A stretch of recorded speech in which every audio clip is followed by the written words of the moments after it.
ప్రభువైన యేసుక్రీస్తు పరిశుద్ధ నామమున ప్రియమైన మీ అందరికీ ఉదయకాల శుభములు, అలాగే విశ్రాంతి దినము పరిశుద్ధ దినము యొక్క శుభములు. ప్రవక్త అయిన యెషయా రాసిన గ్రంథము 38వ అధ్యాయము 17వ వచనము. నీ ప్రేమ చేత నా ప్రాణమును నాశనమును గోతి నుండి విడిపించితివి. భక్తుడు మాట్లాడుతున్నాడు. ఎవరి ప్రేమ? దేవుని ప్రేమ. మరి ఆయన ప్రేమ ఎటువంటిదంటే ప్రాణమును నాశనమును గోతి నుండి విడిపించే ప్రేమగా ఆయన వర్ణిస్తున్నాడు. అవును, దేవుని ప్రేమ ఒక్కటే మనం నాశనమైనప్పుడు పరిస్థితుల్లో మనం విడిపించే ప్రేమగా ఉంటుంది. సాధారణంగా మనము కష్ట పరిస్థితుల్లో, క్లిష్ట పరిస్థితుల్లో ఉన్నప్పుడు మనము స్నేహితులను, బంధువులను ఆశ్రయిస్తుంటాం. కొన్నిసార్లు ఎవరు మనల్ని రక్షించలేరు, ఎవరు మనల్ని కాపాడలేరు. కానీ మనల్ని కాపాడేది, మనల్ని రక్షించేది దేవుని యొక్క ప్రేమ. అందుకే భక్తుడు మాట్లాడుతున్నాడు, నీ ప్రేమ చేత నా ప్రాణమును నాశనమను గోతి నుండి నాశనం అనే గోతి చాలా భయంకరమైనది.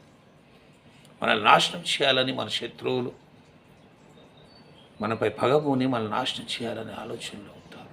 దుర్మార్గమైన ఆలోచన, దుష్టమైన ఆలోచన కలిగి ఉంటారు. మనం నాశనం అయితే వారు ఆనందిస్తారు, సంతోషిస్తారు. మనం నాశనం కావడం వారికి చాలా ఇష్టం. కానీ దేవుని ప్రేమ ఆ నాశనం అనే గోతి నుండి మన ప్రాణాన్ని విడిపించే ప్రేమగా ఉంటుంది. అందుకే యేసుక్రీస్తు ప్రభువుల వారు మనుష్య కుమారుడుగా ఈ లోకంలో వచ్చి మనందరి పాపాన్ని, శాపాన్ని భరించి తన సిలువలో బలి అయ్యాడు. సిలువలో మనందరి కొరకు రక్తం కార్చాడు. సిలువ మరణం పొందాడు. అది ఏమిటి? ఆయనకున్న ప్రేమ.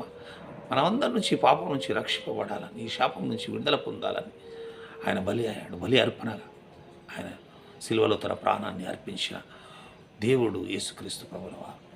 అది ఆయన యొక్క ప్రేమ. అందుకే దేవుని ప్రేమ మనల్ని నాశనమయ్యే పరిస్థితుల్లో కాపాడే ప్రేమ, మనల్ని విడిపించే ప్రేమ. మనుషుల ప్రేమ కాదు.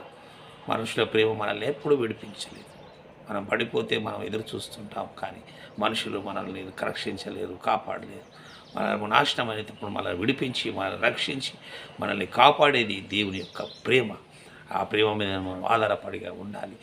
ఆ ప్రేమను మనం నమ్మేవారిగా ఉండాలి. దేవునిపై ఆధారపడి దేవుని ప్రేమ కొరకే మనం కనిపెట్టి ఎదురు చూసేవారిగా ఉండాలి. అప్పుడు దేవుడు మనం నాశనం కాపాడి విడిపించే దేవుడుగా ఉంటున్నాడు.